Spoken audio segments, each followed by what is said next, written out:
अस्सलाम वालेकुम, मैं हूं आपकी होस्ट सोनिया मुल्तानी और उम्मीद करती हूं आप ठीक ठाक होंगे और आप देख रहे हैं मेरा चैनल सोनिया मुल्तानी ऑफिशियल। तो नाज़रीन, आज हम बात करते हैं हमारी सीनियर आर्टिस्ट लेजेंड आशा खान, जिसको हम बचपन से देखते आए, जिनके बचपन से हमने ड्रामे देखे और मुझे अब आके पता चला कि वो हमारी सीनियर आर्टिस्ट खालदा रियाज उनकी बहन है। तो मैं बचपन से इनके ड्रामे देखती थी। आप यकीन करें, उनकी अलमनाक इतनी दर्दनाक मौत देख के, मौत का सुन के बहुत ज़्यादा दुख हुआ। नाज़रीन, उन्होंने सारी ज़िंदगी अपनी एक किस्म की ज़िंदगी अपने शोबिस के नाम कर दी। बहुत लाजवाल ड्रामे दिए, लाजवाल काम किया और अपनी अदाकारी के जौहर दिखाए। उनके 3 बच्चे हैं। एक बेटा मलेशिया रहता है, बेटी लंदन रहती है और बेटा एक इस्लामाबाद में रहता है। बात यह कि इस एज में वो फिर भी अकेली रह रही थी। आखिर बच्चों में से किसी का साथ होना तो ज़रूरी था, होना चाहिए था। अगर बच्चे साथ नहीं थे, नवासे रह रहे थे, पोते रह लेते। एक उनकी एज भी बताई जाती है कि 82 साल थी। तो नाज़रीन, आपको नहीं लगता कि इस एज में बच्चों को अपने वालिदैन के साथ होना चाहिए? माँ बाप इस एज में मतलब बहुत ज़्यादा अलील हो जाते हैं, उनके पास इतनी ताकत नहीं होती अपने आप को संभालने की। न जाने क्या वजह रही होगी कि बच्चे माँ के साथ नहीं रहते थे। अच्छा, उससे बड़ा अलमिया ये है कि पता चला है कि जैसे उनकी डेथ हुई है, किसी को कोई पता नहीं है, हमसायों को कोई पता नहीं है, आस पड़ोस में किसी को पता नहीं है। और पता कब चला? पता तब चला कि जब उनके फ्लैट से बदबू आ रही थी, एक भयानक किस्म की तूफान की स्मेल आ रही थी। तो उन्होंने आसपास अड़ोस पड़ोस को सबको बुलाया, दरवाज़ा तोड़ा गया तो एक मसक शुदा गली हुई लाश सामने पड़ी थी आशा खान साहबा की। तो उसके बाद जी जब ले गए, चेक किया, पोस्टमार्टम किया गया तो पता चला 8 से 10 दिन पुरानी लाश थी और वो काफ़ी अरसा अलील थी।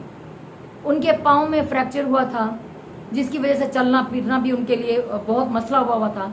लेकिन दुख की बात ये, वो कहते हैं ना कि हमारे मजहब में कि हमसायों के भी हकूक होते हैं, अपनों के हकूक होते हैं, माँ बाप के हकूक होते हैं, बहन भाइयों के हकूक होते हैं। तो बहसियत वो हमसाए। और ये भी सुनने में है कि जिस फ्लैट में वो रहती थी 1980 से लेकर अब तक 2025 तक वो वहां पे रह रही थी। तो जाहिर बात है, अड़ोस पड़ोस में आसपास के लोगों से सलाम दुआ तो होती है। अगर एक माई, एक औरत जो ज़ईफ है, वो नजर नहीं आ रही, कोई दरवाजा नहीं खुल रहा, तो साथ वालों को चाहिए था ना दरवाजा बजा के पता तो करते कि अम्मा बाहर क्यों नहीं निकली, क्या वजह हो गई है।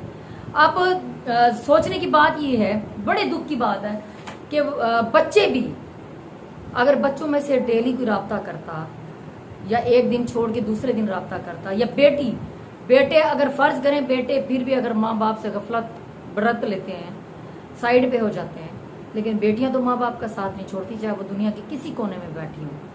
तो बेटी पे भी हैरत हो रही है। जो सुनने में ये आ रहा है, जराये से पता चला है कि वो बहुत बड़ी टॉप की मॉडल रही हैं, वो लंदन शिफ्ट हो चुकी हैं, लेकिन वो फ़ोन पे तो रब्ता कर सकती हैं अपनी माँ से, डेली फ़ोन कॉल पे, वीडियो कॉल पे बात कर सकती थी। तो मतलब बेटी भी कोई राब्ते में नहीं थी, बेटा भी कोई राब्ते में नहीं था, बल्कि दोनों बेटे कोई राब्ते में नहीं थे, पोते भी राब्ते में नहीं थे। जाहिर बात है, जब वालिदैन राब्ते में नहीं थे तो उनके बच्चे कैसे राब्ते में रह सकते हैं? बड़े दुख की बात है।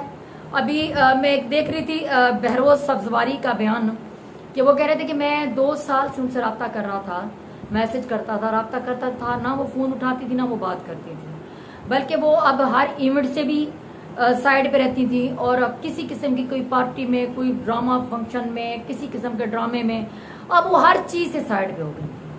वो क्यों साइड पे हुई थी? वो अकेलेपन का शिकार हो चुकी थी, वो बीमार थी, वो डिप्रेशन में थी। बहैसियत हमें दूसरे फनकारों, मैं दूसरे फनकारों को कह रही हूँ कि कम से कम आप लोगों को चाहिए तो था ना, जिनके साथ उन्होंने इतना काम किया है, तो आप जाके पता तो करें। जब एक फनकार किसी किस्म की तकलीफ में हो, हम सबको चाहिए कि हम जाके उसका हौसला बने, हमें उसको तसल्ली देनी चाहिए, हमें उनसे राब्ता करना चाहिए, उनकी आवाज़ बनना चाहिए, ये ना कि चुप करके तमाशा देखते रहना चाहिए। तो इसके साथ ही फिजाली ने भी बहुत अच्छा बयान दिया, वो भी अच्छा याद करी थी, उनके साथ ड्रामा में काम किया। नादिया खान साहबा भी याद करी थी। लेकिन अब क्या फ़ायदा کہ وہ ہماری اتنی لیجنڈ اداکارہ، ہماری سینئر اداکارہ جنہوں نے بہت اچھا کام کیا، ایک استادوں کی طرح تھا وہ، انہوں نے کہا کہ وہ تو جونیئر کو ساتھ لے کے چلتی تھی، سب کے ساتھ نرم لہجہ تھا، سب کے ساتھ اچھا بولتی تھی، سب کے ساتھ پیار سے رہتی تھی، اور انہوں نے کبھی یہ ظاہر ہی نہیں کیا تھا کہ وہ اتنی اچھی ایکٹر ہیں اور سینئر ہیں، وہ سب کے ساتھ بہت نرم لہجہ رہتا تھا، اتنی اچھی خاتون، اتنی اچھی آرٹسٹ کا اس طرح، مطلب میں تو یہ کہوں گی نا کہ اس طرح کے دردناک موت ان کو ملی، بچے ہونے کے باوجود، ان کے رشتہ دار ہونے کے باوجود، تو ایک تنہا انہوں نے اپنی زندگی کے جو آخری ایام گزارے، وہ آخری لمحہ کیسا گزرا ہوگا، وہ آخری پل کیسا گزرا ہوگا۔ تو آج مجھے بڑا دکھ ہو رہا ہے کہ ہم سب کو اپنے والدین کا خیال کرنا چاہیے، ہم سب اداکار بحیثیت ایک اداکار، جب ہمارے اداکار سینئر ہو جائیں، اکیلے رہ رہے ہیں، تو ہمیں گائے بگائے پتہ کرنا چاہیے، چاہے ہم ان کے ساتھ کام کر رہے ہیں یا نہیں کر رہے۔ ہمارا جو حلقہ احباب ہے، جن کے ساتھ ہم رابطے میں تھے، جن کے ساتھ ہم نے کام کیا ہے، ہمیں چاہیے ایک دوسرے سے 2-3 دن کے بعد، ہفتے میں 1-2 دفعہ ہمیں سلام دعا ضرور کرنی چاہیے، دکھ سکھ ضرور بھولنے چاہیے۔ مجھے سمجھ نہیں آتی ہمارے ملک میں فنکار کے ساتھ ایسا کیوں ہوتا ہے، ان کے ساتھ اس طرح کی ناانصافیاں کیوں ہوتی ہیں۔ وہ اس طرح تکلیف میں تھی، وہ اس طرح درد سے گزر رہی تھی، کسی کو کیوں پتہ نہیں تھا۔ ان کی اولاد نے بھی آواز نہیں اٹھائی، ان کی اولاد میں سے بھی کسی کو نہیں پتا تھا، اور جن لوگوں نے ان کے ساتھ اتنا عرصہ کام کیا، ان کے ساتھی فنکاروں نے، ان کے ڈائریکٹرز نے، پورے کرو نے، جن کے ساتھ انہوں نے کام کیا، جس چینلز پہ انہوں نے کام کیا، کسی نے بھی ان کا پتہ نہیں کیا اور کسی نے ان کے لیے آواز تک نہیں اٹھائی۔ بڑے دکھ کی بات ہے۔ ناظرین، آپ کیا کہتے ہیں، آپ کی رائے کیا ہے کہ فنکار کے ساتھ ایسا کیوں ہوتا ہے، اور اس کے بعد ہمارے ملک کے بیشتر فنکار، ان کا اینڈ بھیانک کیوں ہوتا ہے؟ مجھے جو اینڈ ہے فنکاروں کا، وہ بہت ہمیشہ تکلیف دہ محسوس ہوتا ہے، مجھے ہمیشہ تکلیف دیتا ہے۔ میں دعا کرتی ہوں کہ یا اللہ پاک میری موت ایسے نہ ہو، یا اللہ پاک مجھے کبھی کسی کی محتاجی نہ ہو، یا اللہ پاک میں جب مروں میری فیملی میرے ساتھ ہو، میرے اپنے میرے ساتھ ہو، مجھے اس طرح کی بھیانک موت نہ آئے۔ اپنوں کا ساتھ ہونا بہت ضروری ہے، اور مجھے ایڑیاں رگڑ رگڑ کے اس طرح کی موت نصیب نہ ہو۔ یہ بڑی دردناک موت ہے، اس طرح کی موت فنکاروں کو نہ ہو۔ میں تمام فنکاروں کے لیے دعا کرتی ہوں، ہمارے فنکاروں کے لیے کچھ نہ کچھ اچھا ہونا چاہیے، کچھ بہتر ہونا چاہیے، تاکہ وہ ان کے جو آخری ایام ہیں وہ بھی بہتر ہو سکے۔ میں ہمیشہ اپنے فنکاروں کے لیے آواز اٹھاتی ہوں، اپنے تمام فنکاروں کے لیے آواز اٹھاتی ہوں۔ عائشہ خان صاحبہ کے لیے میں آواز اٹھا رہی ہوں۔ مجھے یہ بڑی تکلیف ہوئی، ان کا چہرہ دیکھا، ایک ماں کی طرح ان کا چہرہ لگا، ماں ہے ان کے چہرے میں، اور یقین کریں مجھے اپنی بے اختیار اپنی ماں، ان کی شکل دیکھ کے اپنی ماں یاد آ گئی ہے۔ تو یقین کریں میں بہت زیادہ دکھی ہوئی ہوں۔ میں تمام فنکاروں سے ریکویسٹ کرتی ہوں، ہمیں سب فنکاروں کو ایک دوسرے سے رابطے میں رہنا چاہیے، ایک دوسرے کے لیے دعا کرنی چاہیے۔ ہمیں اگر کوئی اور سپورٹ نہیں بھی کرتا، ہم سب ایک دوسرے کے لیے سپورٹ کریں، ایک دوسرے کا سہارا بنیں، ایک دوسرے کی تکلیف میں ان کا ساتھ دیں۔ اگر وہ ایک فنکار ڈپریشن میں، تو اس سے پوچھیں اس کو کیا وجہ ہے، سارے دوست حلقہ احباب مل کے ان کے ساتھ ایک پارٹی کریں، ایک جو ہے نا ایک ہلا گلا والا ایک نظام کریں، ان کو بلائیں، ان کے ساتھ ایک چھوٹی سی جو ہے ایک ایونٹ کر لیا کریں، تاکہ ان کو ذہنی ڈپریشن دور ہو سکے۔ تمام فنکاروں کو چاہیے ایک دوسرے کا احساس کریں۔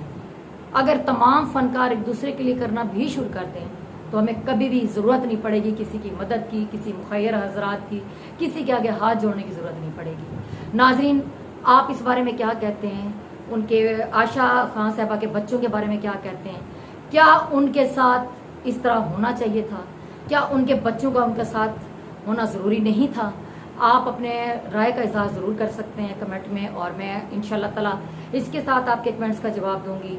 اسی کے ساتھ میں اجازت چاہتی ہوں۔ اللہ حافظ۔